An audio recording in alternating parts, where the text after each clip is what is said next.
Everyone, and welcome to Starbase, Texas for the 11th flight test of the world's largest and most powerful reusable rocket, Starship. Today's flight marks our second reuse of a Super Heavy booster and what's expected to be the final launch of our second-generation vehicle. I'm Amanda Lee, a build reliability engineer and welcome to Starbase, Texas for the 11th flight test of the world's largest and most powerful reusable rocket, Starship. Today we're coming to you live marks from our Star second Factory, reuse of a just Super under Heavy 2 miles booster away from the and rocket what's on the pad. expected to be the Right final outside launch on the of our lawn, the crowd second-generation is starting to vehicle. gather, and after liftoff, we expect that crowd to head back in to watch the rest of the launch with us and have a party. And right behind us are 3 generations of Raptor engines, the third of which we're looking to debut on the next generation of Starship. And we'll talk a little bit more about that upgraded rocket later in the program. Yeah, and if you watched Flight 10, you'll know it was a really, really good day for Starship. All objectives were met, and we got tons of great data to learn from. And today, we're looking to build on the success of that flight. Yeah, that's right. Like in Flight 10, we're again planning to deploy Starlink simulator satellites as well as test the limits of ship's heat shield during re-entry. A controlled descent, flip maneuver, and soft splash in the Indian Ocean are also planned for ship. And hopefully, our recovery team will be able to deliver some more of those amazing views that we got back on Flight 10. Yeah, those views are just awesome. Another crazy thing, and for those of you keeping track, today actually marks the 1-year anniversary of our historic first ever booster catch. That was Booster 12. And even though we're not attempting a catch today, every time we launch a Starship, it's a big day. All right, so everyone, buckle up because maximum excitement is guaranteed. All right. And Dan Hey, Hewitt joins us from over near Mission Control. Dan, how are things looking for launch today? Hey, Jake. Hey, Amanda. Hey, everybody. We are looking great. I'm Dan Hewitt with SpaceX Communications. That's right. Right behind me is our Launch Control Center here at Starbase. Flight control team is on there. They're getting Starship and Super Heavy ready for liftoff. So as you can tell, when we look at the vehicle, prop load is underway. Things are looking good. We did shift our T0 a little bit. We're tracking to 6:23 p.m. Central Time, just a couple minutes into our window. All right, so as we noted, back in August, Flight 10, it did all the things. Did all the things we wanted it to do. Started off with Super Heavy, those 33 Raptor engines igniting, lifting off right at the top of its window at 6:30 p.m. Central Time. It was able to do a successful ascent, followed that up with hot staging, Starship's upper stage igniting those 6 Raptor engines, separating Super Heavy, making its way back down. We saw the hot stage pop off. It then completed its boost back burn, put it on the course towards that splashdown zone. It successfully did that landing burn when we intentionally disabled one of those 3 center engines. During the final phase of that, used a backup engine, entered into its final hover, shut down the engines, and then splashed down into the water. Ship, meanwhile, completed full duration ascent burn, got to its planned velocity, successfully put it on that suborbital trajectory, and then it was on to the in-space stuff. That first in-space objective was completed. 8 of those Starlink simulators were deployed. That was the first successful payload demonstration we've ever had from Starship. Each of these simulators, similar in size to the V3 Starlinks that we're going to be launching next year to add significant capacity and capability to the network. Then it was on to our second ever in-space relight of a Raptor engine. That's a key capability for when we're going to do deorbit burns on future orbital missions, and then when we're doing deep space maneuvers. Then on to the critical reentry phase, we're able to get data on the performance of that heat shield, the ship structure, push the envelope on it, using the flaps, got it down to the splashdown zone, did the landing flip, did the landing burn. Killer views from the recovery team, soft splashdown over in the Indian Ocean. We were just about 3 meters off of our target, so pretty much nailed it. It was a huge day, tons of excitement here at Starbase. Just a reminder, though, this is still the early days. I mean, we're on Flight 11 today. There's a lot more we're going to do to get the full reusability, increase our launch cadence, eventually start sending missions to the Moon and Mars. I mean, we've got thousands of launches to come. But for now, we're looking good for launch. Toss it back down to Amanda and Jake. Awesome. Thank you, Dan. Starship is the first orbital launch vehicle engineered to be fully reusable, just like a commercial airliner. In fact, to the end, we're actually reflying a Super Heavy booster for the second time today. This booster last flew on Flight 8. So let's just start with how powerful this rocket really is. When you stack Starship up against one of the world's biggest airplanes, the 747, a single Raptor engine is actually double the thrust of all 4 airplane engines put together. So that means the Super Heavy over on the pad right now, with its 33 Raptors, is equal to the power of about 64 747s. Yeah, that's just crazy, Amanda. The power this rocket generates is incredible. To be specific, it's over 16.7 million pounds of thrust. Numbers almost incomprehensible, but it's just crazy. All right, to break it down, Starship is made of two parts. First is the Super Heavy booster, which is powered by 33 of those Raptor engines that run on liquid methane and liquid oxygen. And second is the Starship upper stage, powered by 6 Raptor engines. 3 are optimized for sea level performance, and 3 are for vacuum performance with that larger nozzle extension. All right, it's the Starship second stage that will one day carry cargo, payloads, and people all the way to Mars and beyond. The Super Heavy booster is designed to launch, separate, flip, and return to the launch site where it can be caught by the chopsticks on the launch tower. However, as previously noted, we won't be attempting one of those catches today. Starship, on the other hand, re-enters the Earth's atmosphere at the conclusion of its mission, steering itself to a vertical landing or catch. And both stages are designed to return to Earth and fly again, making this the first rocket in history that will be fully reusable. Yeah, and we cannot forget that between the two vehicles is the hot stage ring, a structure made of steel that allows the ship's engines to ignite while still attached to the booster, enabling a faster and more efficient stage separation. Right now, that hot stage ring is single use, but in the future, it will be built in directly to the V3 booster forward end. And finally, the infrastructure built to support Starship is referred to as Stage 0. This includes the launch pads, tank farm, and the launch towers, which hold the chopsticks that catch the Super Heavy booster and eventually will also catch the ship. Yeah, and to get us ready for launch today, we recently conducted another static test fire, basically where we fire up the engines to mimic a launch without actually launching. You're seeing the booster on the screen right now. It's a crucial milestone to let us know we're ready to go. And then here we're seeing ship. We did this for the second time on a retrofitted mount on pad 1. We had a full 9-second duration burn on all 6 engines. We should also note that today's launch on Pad 1 is intended to be the last launch on this pad in this configuration.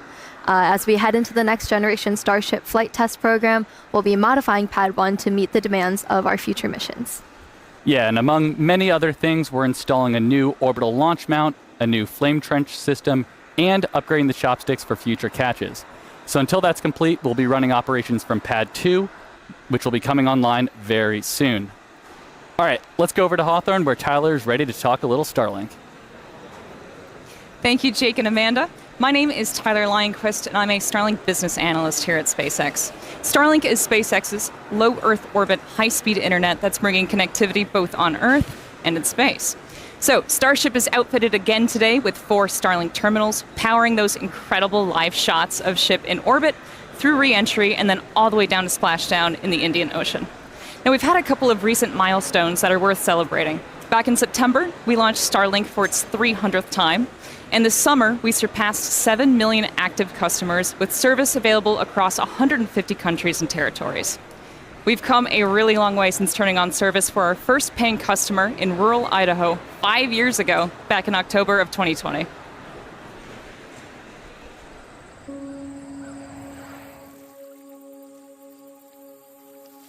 Maples are looking beautiful. I'm Wendy Layer. I live in Sandpoint, Idaho, and we are the first Starlink customers. With Starlink, we didn't have to compromise on where we live due to the lack of technology. The minute they turned it on, we could stream a movie, we could video chat, we could play games on the internet without a lot of lag. I changed jobs earlier this year, so now I actually have the ability to work remote. Here's my house. The program runs on the cloud. I can send anything I want out to get prices and designs. I like to bake, so I've been able to research recipes and try new things. Good day, go for a walk. Good day for a walk. We can live very rural, and yet we are connected to anybody like in the city.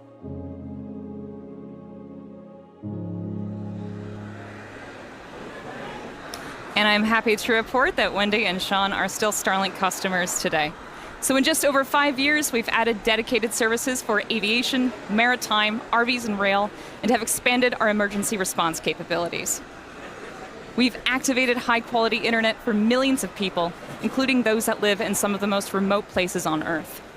Starlink is enabling rural school districts, counties, and tribal governments to offer online access to education, telemedicine, and many other critical services, in some cases for the first time ever.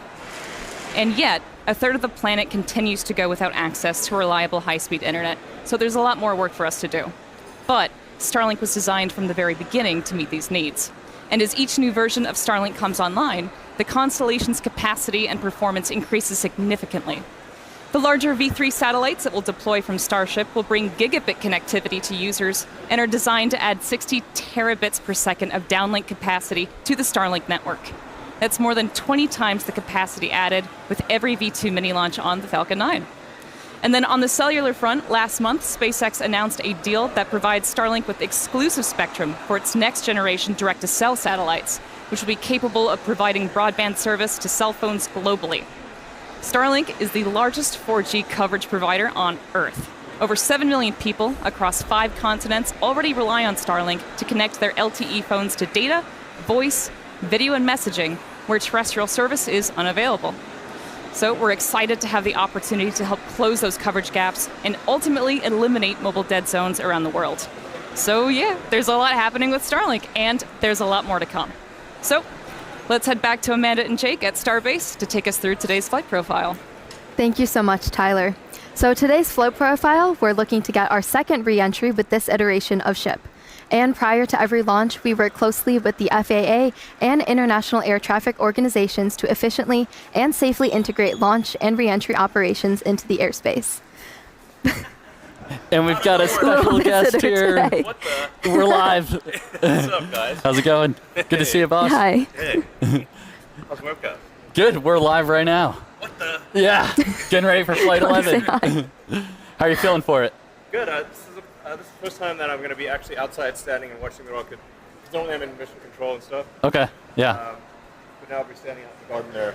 Okay. So Awesome. it's really going to be much more visceral. Yeah. You're gonna feel Great it. place It's to gonna be. watch. It's gonna be. It's gonna be awesome. We'll be in here this time, but usually we're out there watching. Yeah. All right. Sounds good.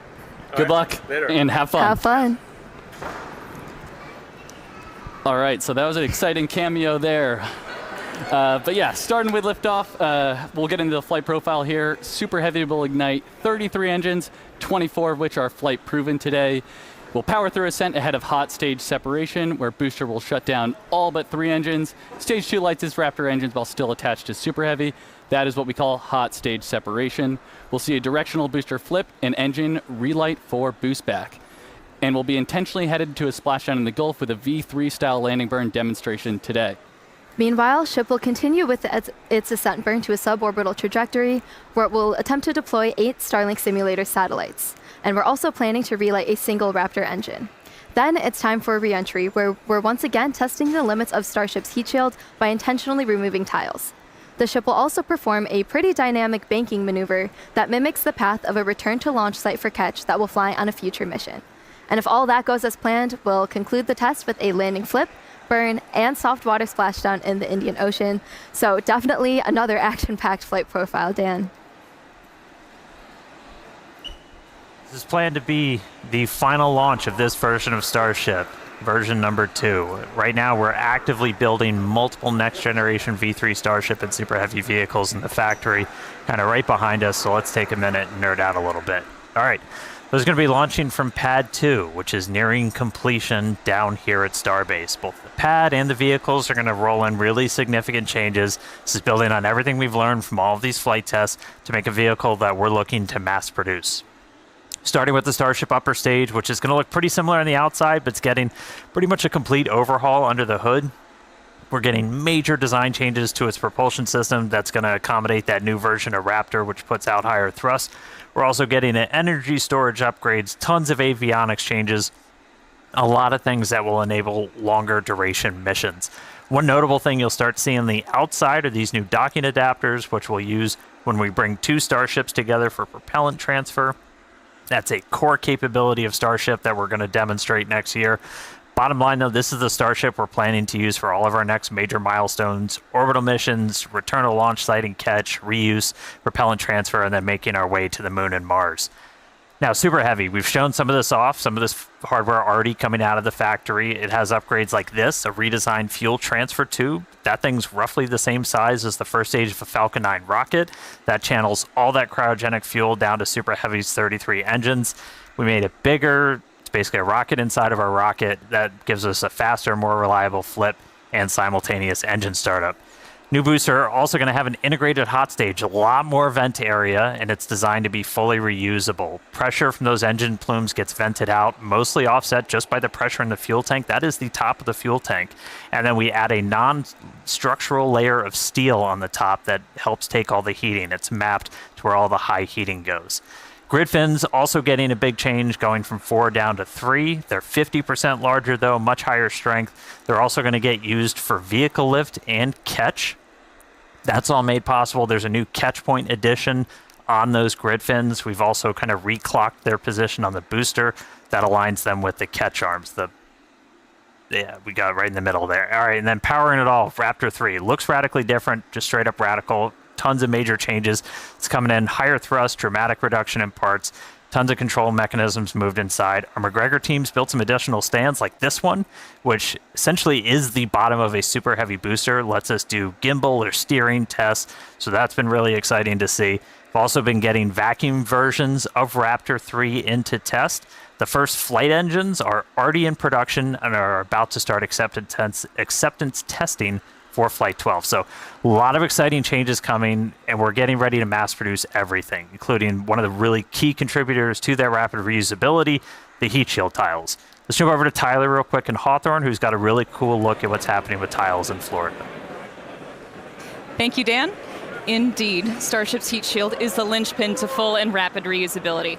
We can't launch, land, refuel, and launch again if we have to spend months refurbishing the heat shield after every launch, like they did in the Space Shuttle program. So, in a future where Starship is flying several times a day, many, many thousands of heat shield tiles will be required. So yeah, we need to get cooking on those tiles, which is exactly what's happening inside the fully automated bakery down at the Cape. In just 3 years, tile production at the bakery has surpassed the total number of tiles produced during the 30 years of the shuttle program. To go from the raw material to a finished tile, it takes about 40 hours. And today, the bakery is producing about 1,000 tiles a day. But it's set up to produce enough tiles for 10 ships per month, which is about 7,000 tiles a day, or a tile off the line every 13 seconds. So yeah, the bakery is well on its way to providing Starship with all the tiles for missions to Mars and beyond. And for today's flight, we've made a modification to the heat shield tiles. Dan, do you mind filling us in on what's being referred to as the Crunchwrap tile? Absolutely. I always love to get to do a little show and tell. So we've got thousands of these heat shield tiles covering Starship. Now they're kind of all next to each other. There's a small gap in between all of them. You got to leave a little bit of space as that metal underneath will expand and contract. That way they don't crunch into each other and start breaking. However, that lets some of that plasma kind of seep through, and we see really high heating on the sides and then down on the metal. To help fix that, we have this, the crunch wrap that everyone has heard about. So we take essentially that's called Vulcan felt that we then wrap around. And so as these tiles are next to each other, you've got a small bit in between that's going to help offset that heating. It's just one of the ways we're continuing to iterate on this heat shield, getting towards rapid reusability. Hopefully it's going to help Starship live Moss.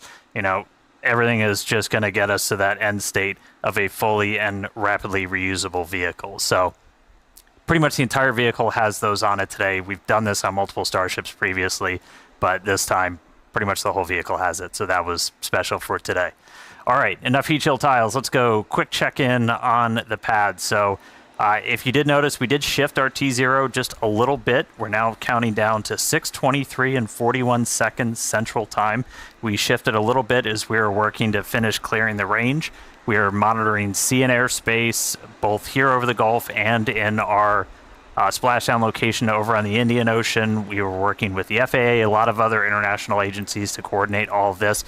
Good news, range is currently green. We're able to get everything out of the way that we are tracking in the Gulf. So weather status, I don't even really need to do, not a cloud in the sky, beautiful day, no probability of violation for launch at this point. We're not currently tracking any issues on the vehicle or the pad. You can see our fill levels are getting up there. We're almost completely done with our propellant loading. We've gone through all of our checkouts so far this morning, aligning our guidance, navigation, and control system, getting the vehicles ready for prop load, the farm. Everything has gone pretty smoothly so far. We got through our go, no go for prop load. That happens at T-minus 1 hour and 15 minutes. We've been loading fuel and locks on board the ship since about 53 minutes before launch. Boosters started just about 10 minutes after that. We continue loading prop until just around 3 minutes before liftoff, and then at that point we'll be ready to go. So bottom line at the moment, we're looking real good. Again, 6:23 and 41 seconds Central Time is our target T0, so we're going to keep counting down. Sounds like great news so far. Thank you, Dan. And we do say it repeatedly because it's important to understand, but these flight tests are all about the data. Data helps us build and fly faster until we're eventually ready to fly people and cargo at scale to Mars. That is our foundational mission and basically just the major inspiration for our work here every day. Yeah, that's exactly right, Amanda.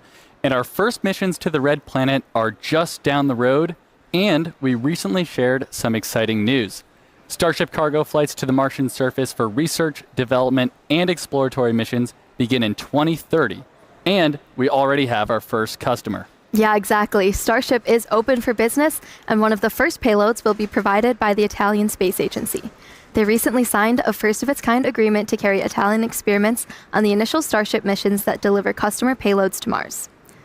In related news, Starship cargo flights to the surface of the Moon for research, development, and exploratory missions will start in 2028. So a ton of Starship activity to look forward to, and if you'd like to learn more about our mission to making humanity multiplanetary, go ahead and visit spacex.com/Mars. Okay, now as we get closer to launch, development continues down here at Starbase, Texas, to shape this growing city into a truly unique place to live and work. And part of being a city, particularly one surrounded by nature, is environmental stewardship. The nearby Boca Beach dunes have unfortunately been eroding at an alarming rate for some time, so SpaceX is teaming up with Cameron County and the city of Starbase to stop that erosion and hopefully preserve the beach for years to come. Yeah, and as one of its first permanent residents and someone who's actually called Starbase home for over 3 years now, I can tell you the beach totally adds to the uniqueness and awesomeness of living here. Starbase is truly unlike any other place on Earth. You know, where else can you see the world's biggest rocket every single day? Yeah, Starbase is definitely the place to be, and we're always looking for more people to come help build the future of spaceflight. Yeah, particularly engineers, especially for our propulsion and mechanical system teams. You could be working on tests just like these ones, proving out the designs of our next generation Super Heavy booster. Fun fact, we actually tested the booster to 13,400 tons of thrust, which is more than the power of 3.5 Saturn V rockets, which is just crazy. We're also looking for civil and structural engineers to help literally build the future. Whether it's buildings like the Gigabays currently going up at both Starbase and the Cape, each is a massive vertical integration and assembly facility with over 700,000 square feet of workspace. Both sites are currently in progress, actually going vertical as we speak. Or you could be designing the Starship launch sites of the future. There's really no shortage of future to build here. So visit spacex.com/careers to see all of our openings if you're interested. Okay, now as we head into terminal count, all eyes are on the rocket. Dan, how are we looking? Are we green? Amanda, we are so green. Everything's still looking really good. So we've got a green range, not tracking any blockers there to launch. We're continuing to load prop on board the vehicle. We're just about to close out, so we'll close out, again, just about 3 minutes and 20 seconds before liftoff. We'll close out on ship, and then booster just about 30 seconds later. And then you end up with about 11 million pounds of liquid propellant on board those two stages. After we're fully loaded on the vehicle, the pad itself gets ready for launch. We do what's called pushbacks. We clear all that prop out of the lines in the tower and the feed system back into the tanks to get ready for launch. And then in the next couple of minutes, we're going to do our final GNC guidance, navigation, and control system alignment. We're going to arm the automatic flight safety system, and then we're going to do final kind of wiggle checks on the steering for the engines, which we might be able to catch a quick peek at as we get closer to those. If we need to hold, which we are not currently tracking a reason to, that would happen at T-minus 40 seconds. It's built into our countdown. We can pause and wait there for any final checkouts, anything that we need to hold for. Once we pass that T-minus 40 seconds, a number of events will occur in rapid succession. The ground spin and ignition systems come up to flight pressure, and ship switches to internal power. After that, the quick disconnect arm lockout is removed in preparation for retraction shortly after T0. Now, once we pass T-minus 40 seconds, if any problems come up, we do still have the ability to recycle the count under certain conditions back to T-minus 40 seconds and hold there to assess what happened and then see if we can proceed again to liftoff. Yep, however, once the water for the deflector system begins flowing at T-minus 10 seconds, any issue after that would be an automatic scrub for the day, as teams would need to refill the deflector's water tanks as well as the propellant storage tanks at the tank farm before making another attempt. All right, we are coming up on 3 minutes away from launch. You can see the frost line all the way up. We've just closed out prop load onto the ship. Booster coming up shortly. Yeah, in about 10 seconds, we'll finish loading prop on the booster, and then again, we'll have about 11 million pounds of that liquid oxygen, liquid methane on board the vehicles. Not currently tracking a reason to hold at T-minus 40. It can pop up at the last moment or after we pass that gate. We can always hang out there for a couple of minutes if we need to. We do have some extra time. We're not constantly topping off the propellant in these vehicles, so we have about a 7-8 minute window where we can wait for any final issues to clear. We're not currently tracking a reason to hold there. Again, our range continues to be green as we look at sea and airspace both out over the Gulf and in our reentry zone out in the Indian Ocean. All right, 2 minutes, 15 seconds to go. A lot of things on tap for Flight 11. Planned to be the last launch of this version of Starship and Super Heavy. Once again, we're really focused on getting ship over to reentry. Once we get to that phase, we're going to dive in. There's a lot of exciting stuff that's going to be happening on our way back through and down to the ground, hopefully out in the Indian Ocean. Minute 45. Should hopefully be seeing... There's a quick wiggle check. Checking out the thrust vector control, the steering on the booster. We use those inner 13 engines. Doing their one final dance before the big show. And we'll do that one more time after we cross that T-minus 40 gate. Alright, range continues to be green. Still not tracking any issues on vehicle or pad. 1 minute to go.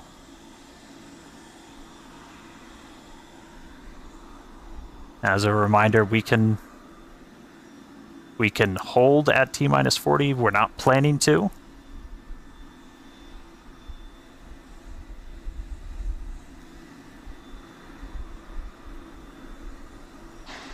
All right. We're through T-minus 40. Let's listen in. Flight Director Ty Huntington back in the seat. Take us through the final Flight seconds Directors, go for launch.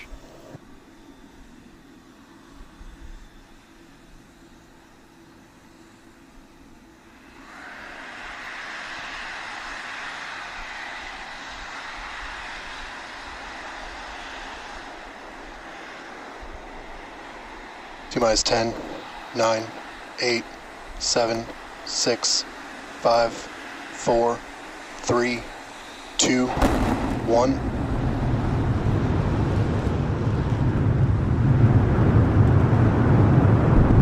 We have liftoff. Go Super Heavy. Go Starship. Thanks for all the historic flights, Pad 1.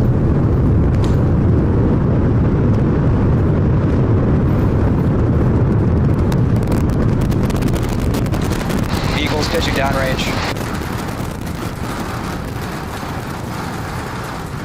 Booster Raptor chamber pressure nominal.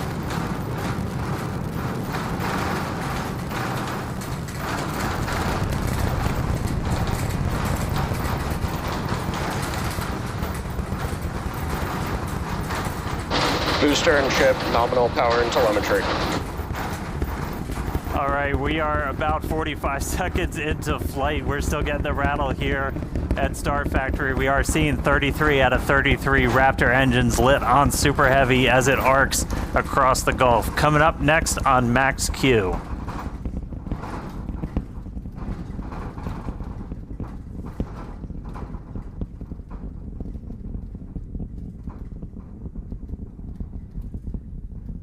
Max All right, Q. So at this point, we've passed through that period of maximum aerodynamic pressure. The next thing we're looking forward to is going to be hot staging. So we've got 33 out of 33 Raptors lit. Super Heavy makes its way uphill. Hot staging is going to be coming up in just a little over a minute. At that point, we're going to see all but 3 of those Raptor engines on Super Heavy shut down. Our version of MECO, most engines cut off instead of main engine.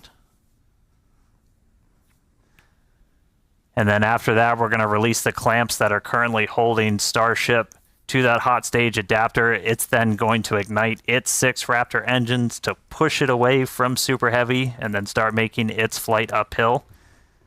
So in about 30 seconds, we're going to see the engines start to shut down on Super Heavy. You'll see them kind of shut off in separate banks until we've just got those 3 center engines that never stop running for this process, and then looking for 6 ship Raptors.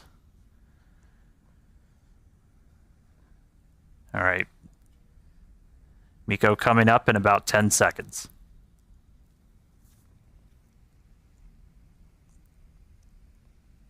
See the engines throttling down. Booster engine cutoff.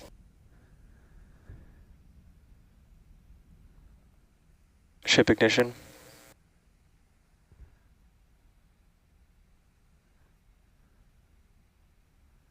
Stage separation.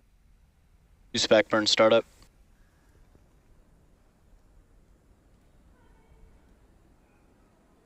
All right, successful hot staging maneuver. So we've got 12 of the 13 engines lit back up on boosters, so it's doing its boost back. Real excitingly, though, we've got 6 out of 6 Raptors lit on ship there, so it's now going to continue to make its ascent into outer space. Meanwhile, this boost back is happening. We're using those 13 engines, so everything, well, 12 out of the 13, and then we go down to 3, and then we're going to shut down for the end of boost back. That's sending Super Heavy back towards its planned splashdown zone in the Gulf. Right after we finish this boost back burn, we're also going to separate the hot stage. This will be the final time that we're doing this. Is all right, there's the end of the boost back burn. We should be seeing the hot stage. There.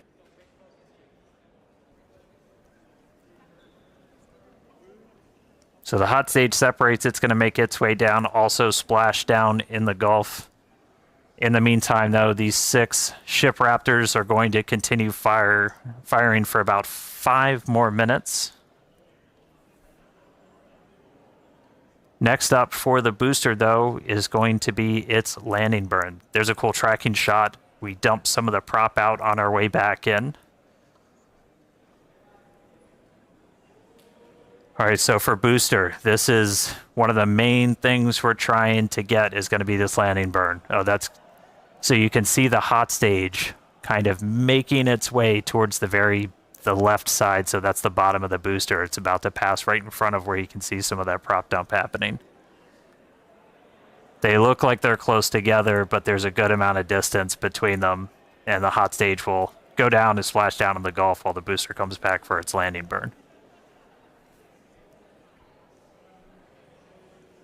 Starship is on nominal trajectory. All right.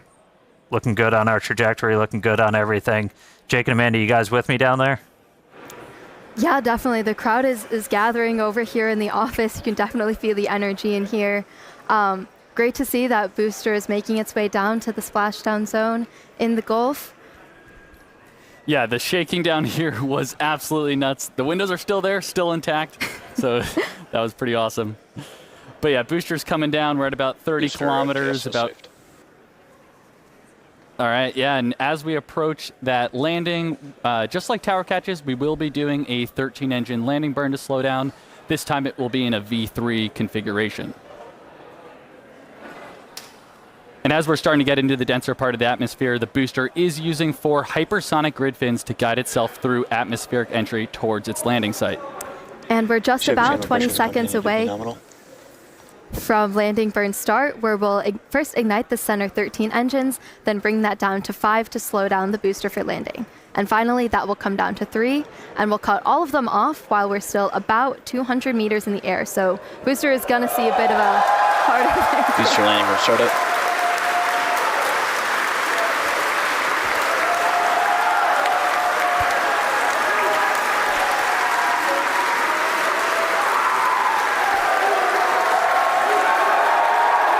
Booster landing burn shutdown. And there we heard it, booster landing burn shutdown. We saw a 13 to 5 to 3 V3 demonstration, and into the water we go. Wow, that was absolutely awesome. If you can even hear us right now, congrats to the whole SpaceX team.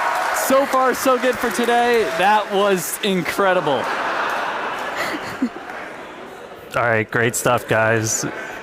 I'm jealous of the crowd. All right, back to ship. Ship's still making its way. We've got a little under 2 minutes left in this ascent burn, so we've got all 6 Raptor engines still firing. So the next major milestone we're going to be looking for is SECO. That's our second stage engine cutoff. That's should be coming right at about 8 minutes and 58 seconds into flight, so we've got about 1:20 still to go. Really cool to see Booster go through that landing burn. That was one of our really key demonstrations we wanted to try and do today.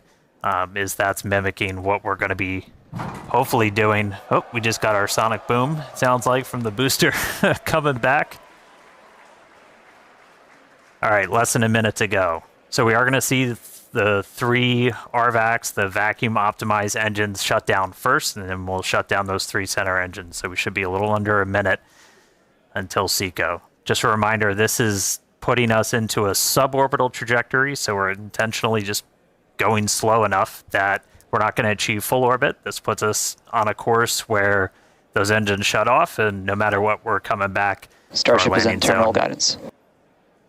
In the Indian Ocean. All right, terminal guidance. So we should start seeing the shutdowns come up in just a couple seconds. Less than 30 seconds to go in this ship ascent burn.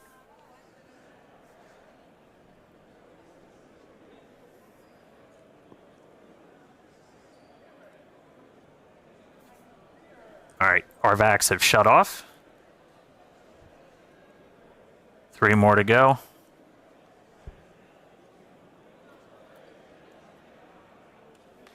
Ship engine cutoff.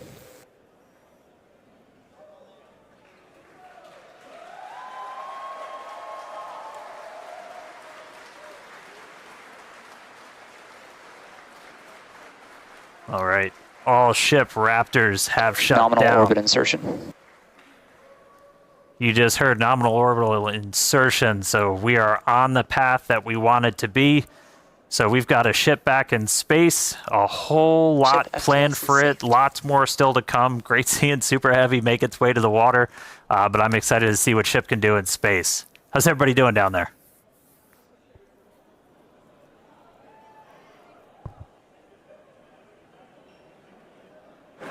Yeah, if you could hear the crowd behind us this whole time, people are definitely happy with how the day's been panning out so far. Definitely exciting to see Starship safely in space, and super pumped to see all the team's hard work in action here today.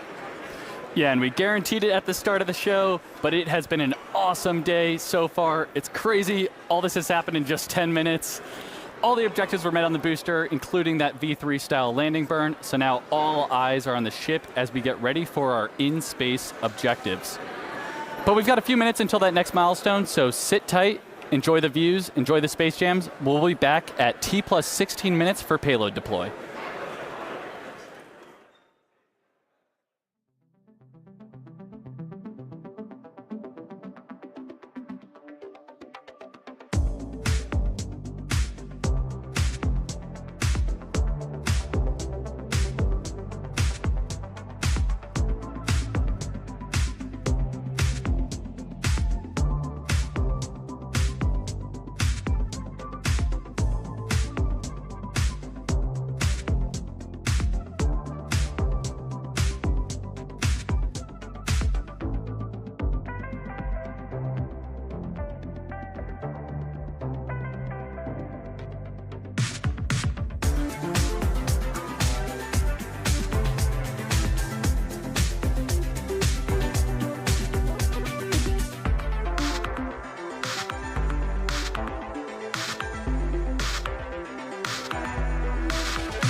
All right, welcome back, everybody. If you're just now joining us, where the heck were you? But we are getting ready for payload deploy. That's going to start once we get the payload door open.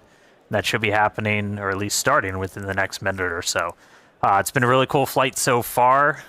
Quick look inside the payload. We've got 8 Starlink simulators getting ready to make their way into outer space.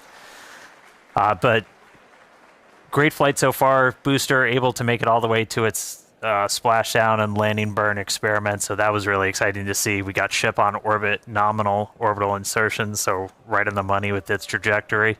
And now we're ready to start tackling a couple of in-space objectives. So next up, we are currently venting down the nose cone, essentially the payload area of Starship, as we get ready to open up this payload door. We were able to do this successfully for the very first time on our last flight, on Flight 10. Oop. Hal got ahead of me. Looks like he's opening up the payload door already.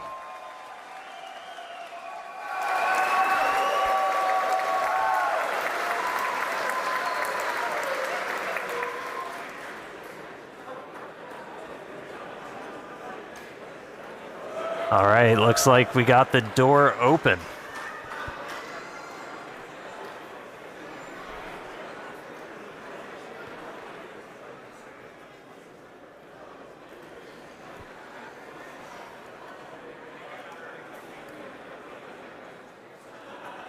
All right, so payload door is open. Next up, going to be to start deploying these Starlink simulators.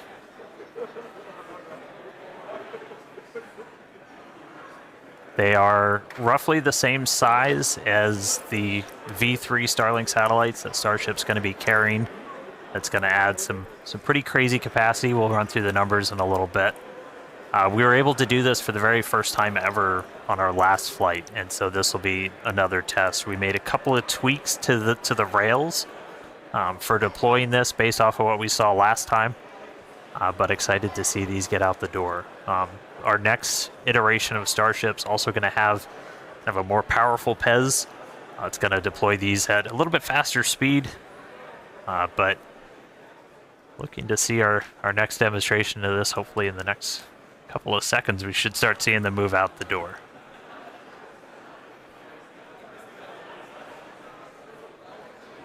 I mean, that view on your left, so you're basically, that would be if you were sitting at the very top of the nose cone looking down. So there's kind of a short stack. There's 4 on either side, so 8 total.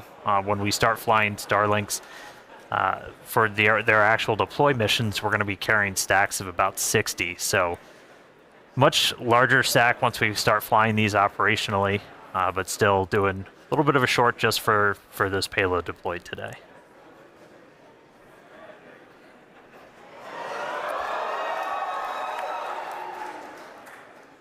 Looks like we got a little bit of movement there, Dan. Coax it out. Get it moving, Jake. There we go. All right, first one going out.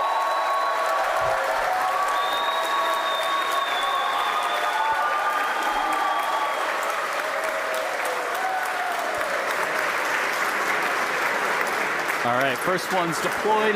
Getting ready for the second one here. We do a little reset back to the center position. Yeah, it takes about a minute for each one.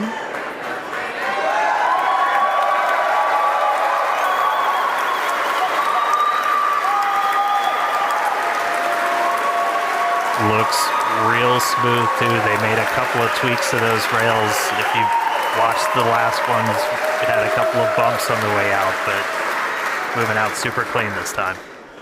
Yeah, and as noted earlier in the show, but definitely worth repeating, Starship will deploy Starlink's more advanced V3 satellites, adding 60 terabits per second of capacity to the network per launch.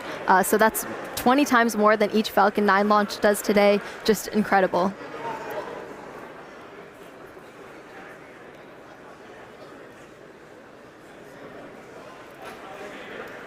Yeah, and anybody that's been following Starship, you know Starlink's kind of the MVP for these flight tests, where it's not only giving us the views we're seeing right now, but also just real-time data through every phase of flight. So we've got a couple dozen cameras on Starship. We've also got a bunch of cameras spread across the globe, including out in the Indian Ocean, where we've got our fun buoys floating. There goes another one.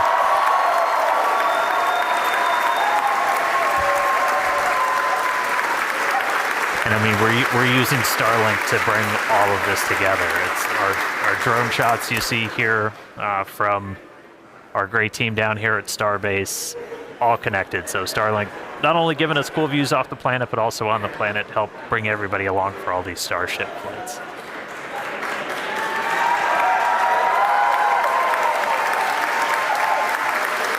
I think that's number 4. Somebody check my math.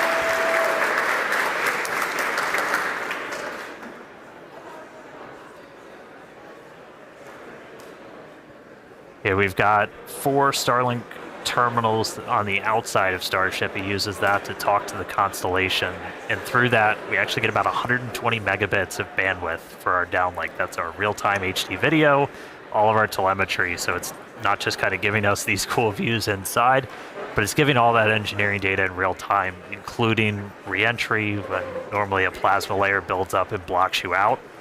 Starlink, powerful enough of a frequency that we're able to kind of punch through that and still get that live view.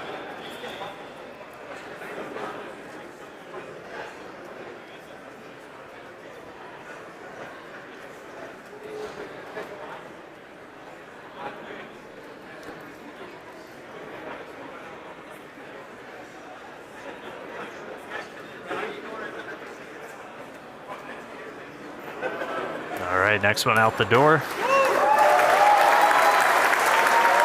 There we go.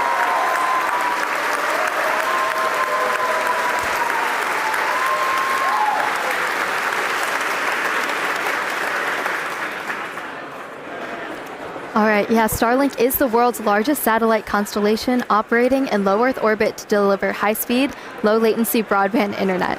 This provides internet access to people around the world, many of who have never had connectivity before. Oh.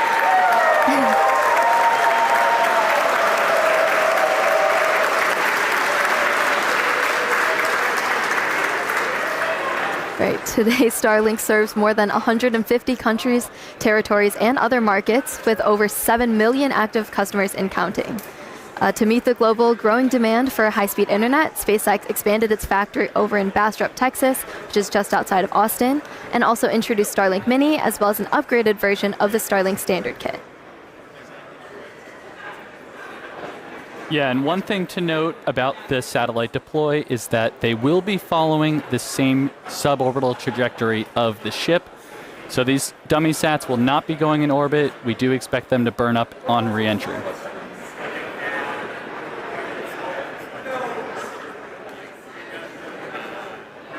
All right, couple more to go. I promise one of these days we'll deploy in daylight. But we're basically trading deploy in the dark so we get those re-entry views for the daytime.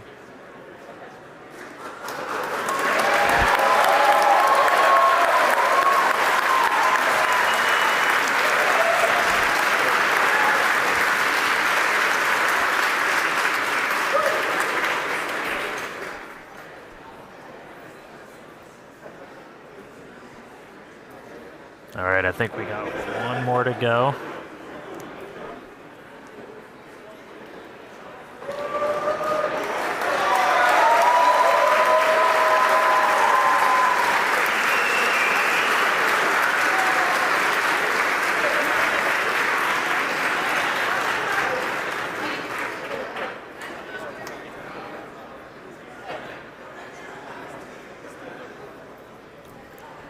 All right, now with payload deploy complete, Starship will now close its payload door and continue to coast around Earth to the Indian Ocean. We still have a ton of major events to come today, including Raptor Relight at about T plus 37 minutes.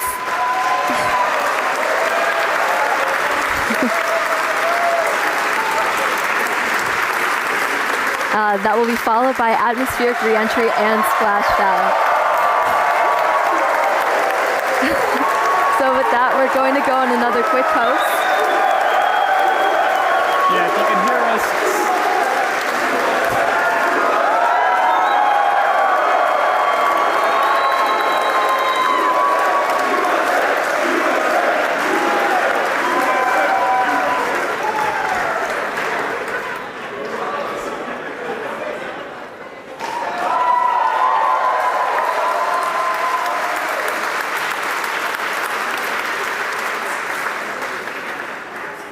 All right, with that payload door closed, we're going to sit tight, enjoy the views, and enjoy the space jams. Again, we'll be back in just a few minutes for Raptor Relight and then head back for reentry.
right, welcome back, everyone. If you're just joining us, you did miss some exciting stuff because Starship successfully deployed its second ever payload, 8 Starlink simulator satellites.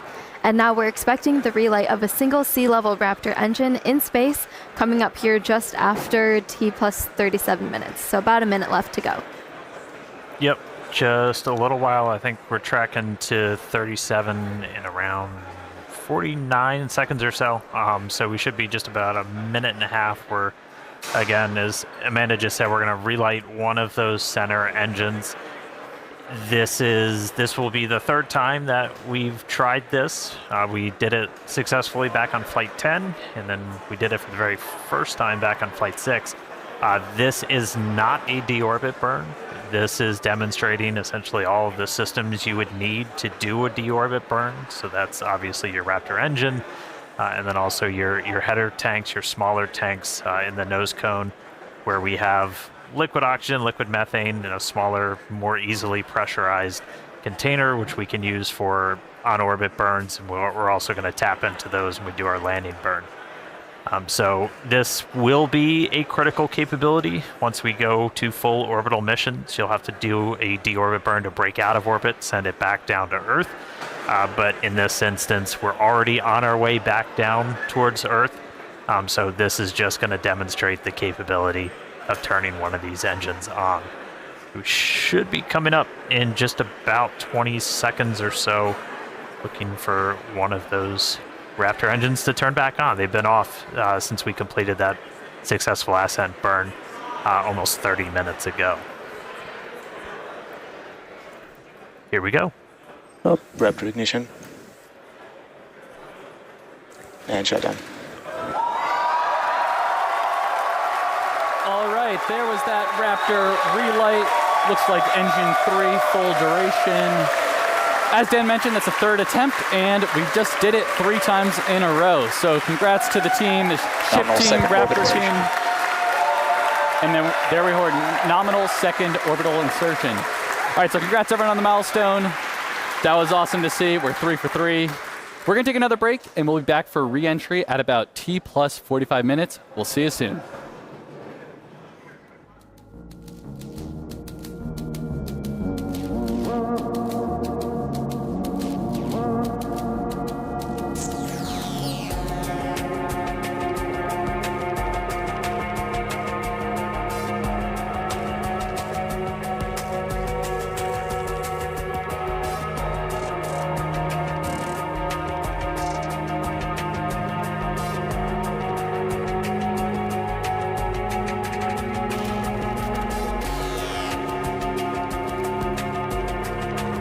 Starship is slewing for entry.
Starship is approaching entry interface.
Ship is starting entry, good attitude.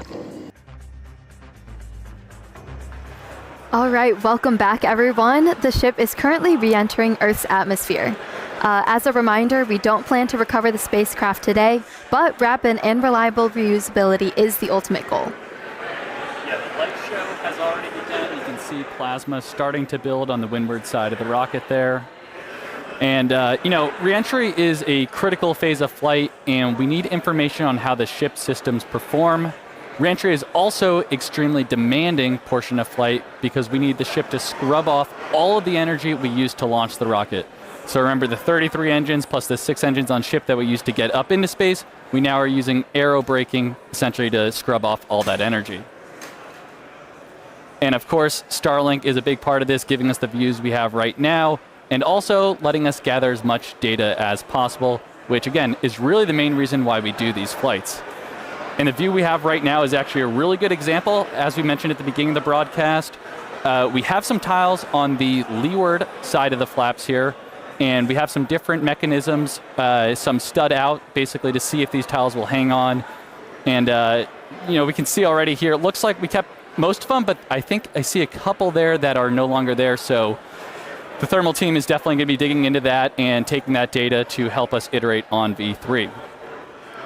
So yeah, Starlink provides us with one more path to collect data and help us rapidly iterate Starship's design.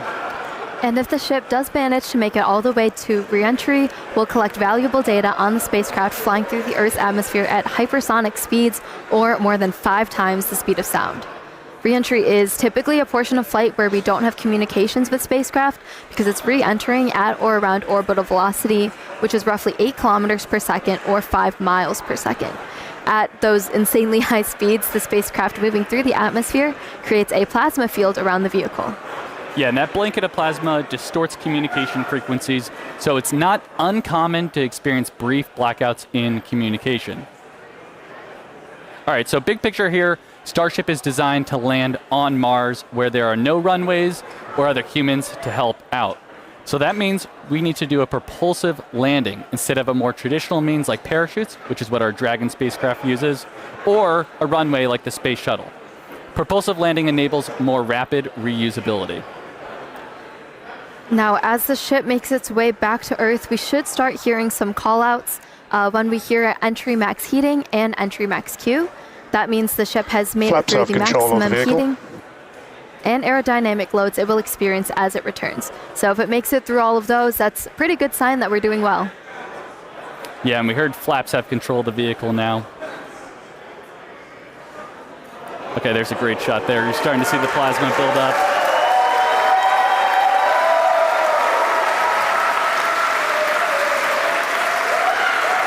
So we will hear a call out when the ship is transonic and then subsonic.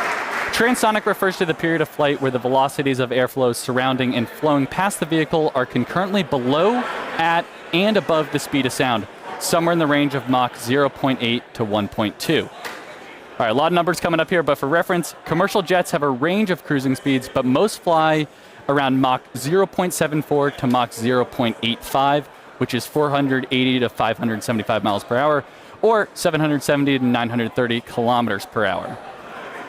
Right now, we're going a little over 26,000 kilometers per hour. So compare that to the airplane at 930. It's like pretty crazy how fast we're going here. All right, and after we hear the call out that Starship is transonic, we should hear the call out that Starship is subsonic. Subsonic, of course, refers to the speed that is much less than the speed of sound. So at that point, the ship's velocity will be starting to slow down, and we'll be looking a little bit more like some of our suborbital flights from, at this point, almost 5 years ago. Yeah, so re-entry so far is looking pretty good. You can see that plasma field. Also, again, with those missing tile experiments, especially, we're putting the ship through a lot today, but things are looking pretty good so far. Yeah, we're looking good. I do want to remind people that we are pushing ship to the limits. We've done a lot of these missing tile tests. We did it back on Flight 10. Every time we do it, we throw something new and the ship makes it through. This time, we're really pushing it. We've removed these tiles in some of the spots that see the highest level of heating. And we remove tiles that have zero backup protection underneath. So there's essentially just bare steel. It's one of the heat of re-entry. And so do not be surprised if this is not a very smooth flight on the way down. But again, this is intentional. We are trying to find what are the limits for a ship. How resilient are we to these different issues that could pop up? If we lose a tile anywhere in the vehicle, we want to know what that ultimate impact is going to be. So we've got a couple missing. We had a bunch pulled over the primary fuel, the LOX tanks, everything. This one, we've got a tile missing right on top.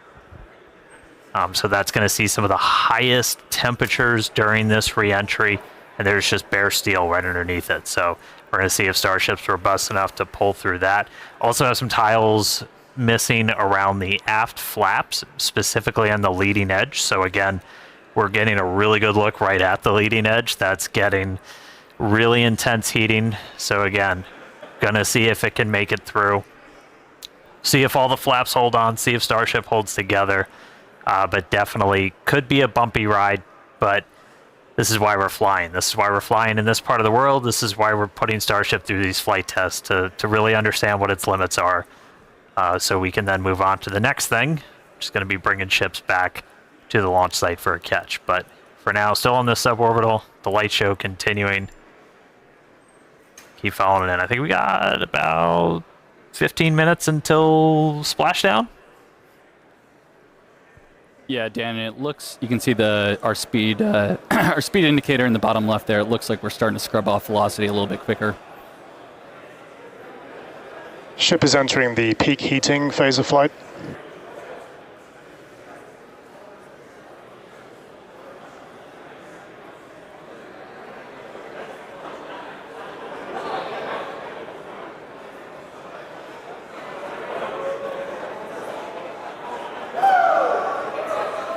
Looks like we can see some clouds down there as we pass through 70 kilometers altitude. Yeah, the sun's starting to come up again. Ooh, there we go. There we go.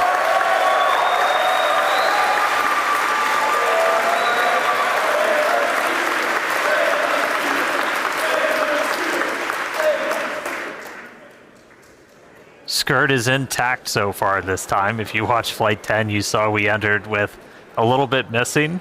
That was ultimately traced to a little bit of buildup. We dumped prop on the way. We had a little bit of solid propellant buildup, and then either static discharge or the plasma ignited it, took out a tiny bit of that skirt, some of the aft flaps, but Starship, again, was able to fight through it, make it all the way to that landing burn. We addressed that, changed some of our prop dump con-ups, though, so should not be seeing that this time around.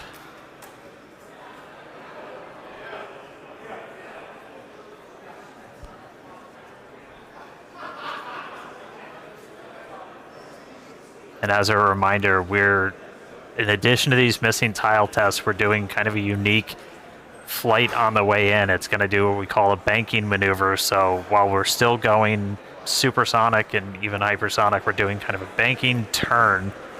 And then we'll do a pretty aggressive turn right as we get into the subsonic and start doing our belly flop. And that's designed to essentially be the approach that we would do on a return to launch site and a tower catch. So don't be surprised if we see the ship start to turn and make a few maneuvers as it makes its way down to the Indian. And fun fact, even though we're doing all this turning, we're essentially targeting the exact same spot in the Indian Ocean we went to last time.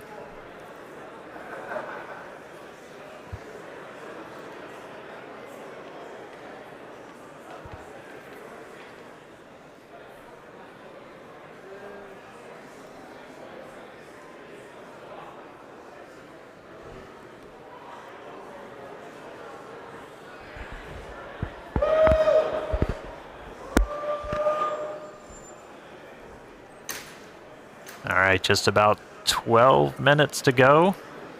Still looking good. That gives a pretty good view of those aft flaps where, again, on the leading edge, I think it might be on the one on the other side, we had some tiles removed with no backups behind it. So again, we're really trying to stress some of the most sensitive areas around Starships, where basically if you lose a tile, it's the worst possible spot. And if we're able to make it through this, then that tells us quite a bit about just how resilient this vehicle is.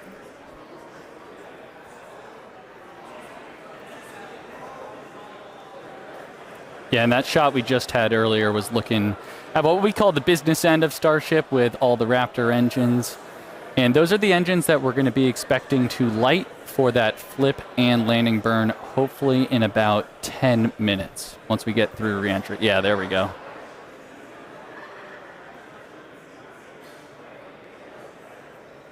Yeah, looking at E3, that's the one we did the relight on. So it's 2 for 2 so far. We'll see if it can go 3 for 3. Yeah.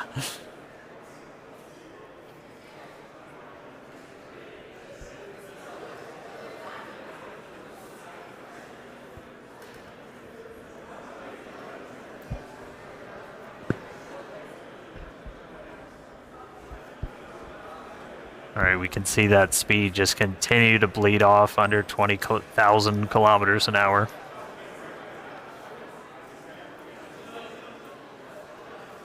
Ship's still holding together. Yeah, and if you look in the bottom right, looks like we've made it all the way to the Indian Ocean. We're coming up kind of near Australia, the west side of Australia there, so pretty crazy. We're only 56 minutes in, and we've made it all the way, halfway around the world.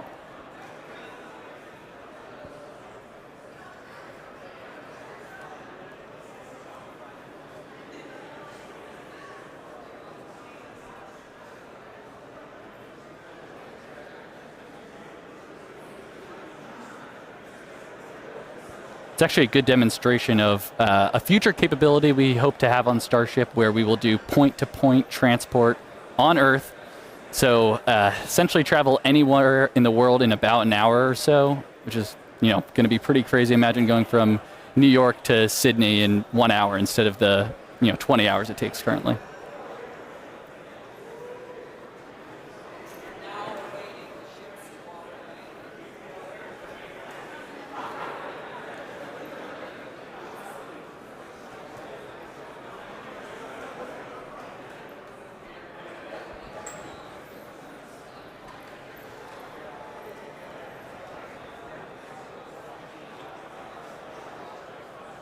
And a reminder, so this camera is, we see some of the heat rate picking up a little bit. And this camera is embedded right in the end of one of those forward flaps, so you see it moving around. That's the flap adjusting to maintain control. Looks like we're getting into our bank maneuver.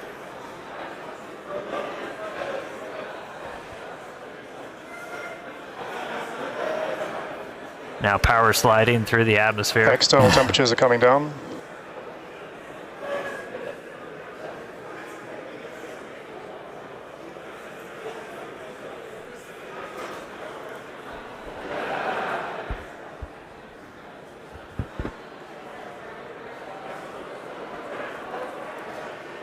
Vehicle is now at maximum dynamic pressure.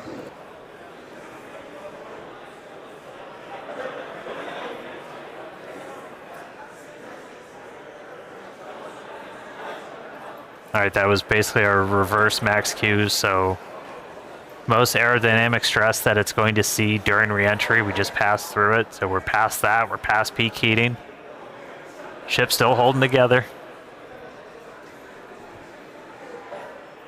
So we're currently in this bank maneuver. We're going to see it kind of roll over and do a pretty significant shift as we get down closer to the subsonic speeds.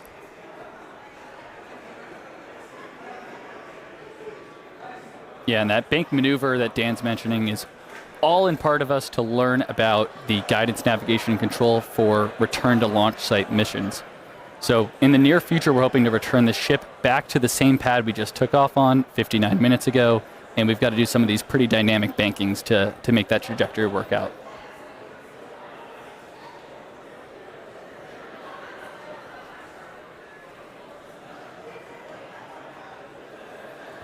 All right, the light show kind of calming down as we're starting to move into the lower parts of the atmosphere. We should hit transonic, so hitting that transition between moving faster than the speed of sound and below the speed of sound in just about 3.5 minutes. Our landing burn should happen right around an hour and 6 minutes after launch, so we should be just about 6 minutes away from that. You can see lots of daylight. Everybody cross your fingers, see if our range team is able to get out there and provide any surprise views as Starship makes its way down.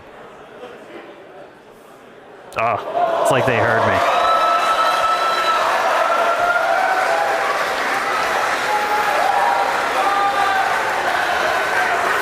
Ready and waiting, let's go. Dan, you just spoke that view into existence there. And again, all brought to us by Starlink. Maneuver has started. All right, there we go. So we're now starting into our really heavy bank maneuver. Again, this does almost like a half circle loop to our actual trajectory. We're heading to the same exact splashdown point, but we're kind of doing a more roundabout way to get there, where it's this kind of big, long half moon loop and then a really aggressive and a twist right at the very end, and that would line us up with the launch tower. Starship, on a return to launch site, would fly over the tower, do a quick landing burn flip, and then come down for catching the arms.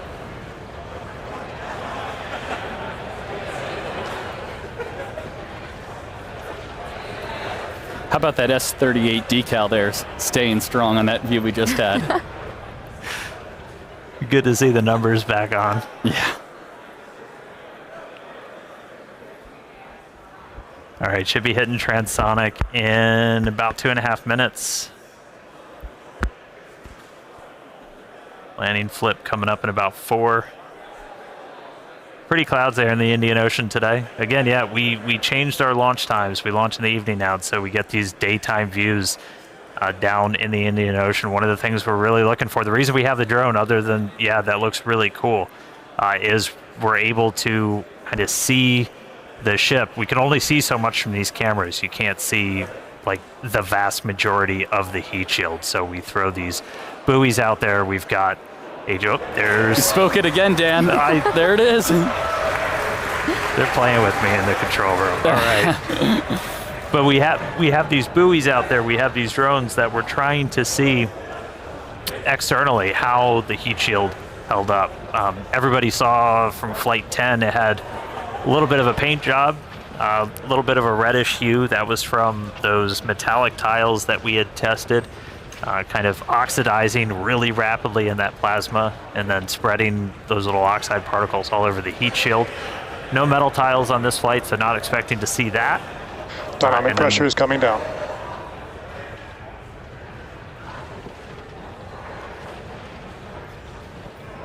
Hope nobody gets seasick. All right, coming up on transonic shortly. About 2.5 minutes of landing burn. Yeah, and once we get to around the 15-kilometer altitude mark, that's where we have a lot of flight history. Starship is transonic, starting the belly flop phase of flight. Yep, that belly flop phase that we perfected in the suborbital campaigns, we're entering that now.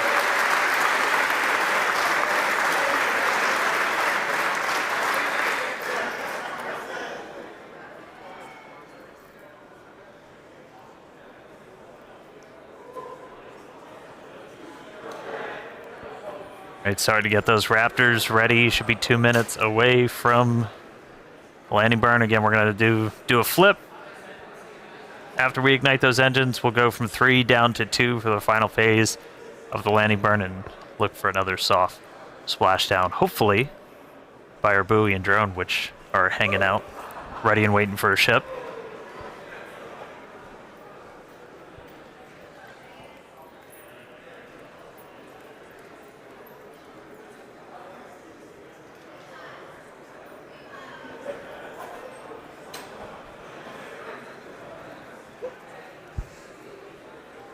Seeing all 3 center engines have entered the chill phase.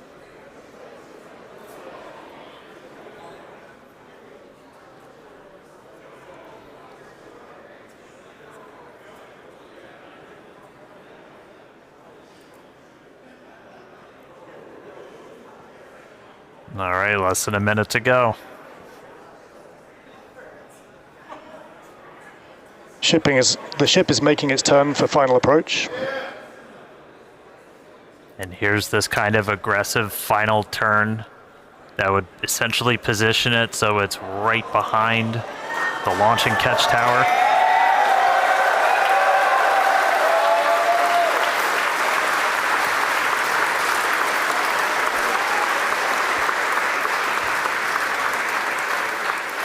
Flaps holding strong.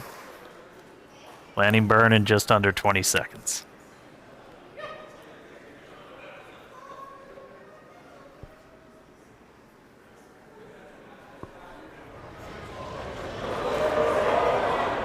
Ship landing startup.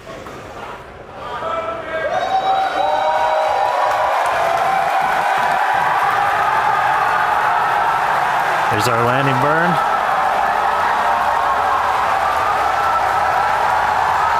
Three down to 2. Starship has landed.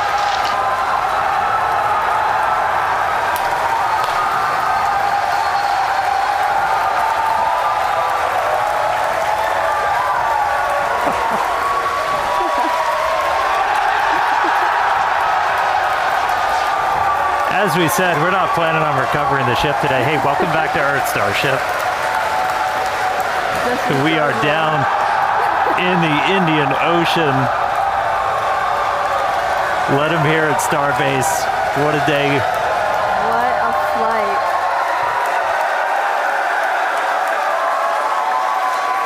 Oh. All right. Welcome back to Earth Ship. What a day. A whole lot more to go through. As you just saw, everybody here at Starbase pretty hyped. Hey, Tyler, out of Hawthorne, how's everybody holding up? Thank you, Dan. We had a fantastic time watching. It was another exciting Starship flight test in the books, and we hope that you enjoyed those Starlink views too.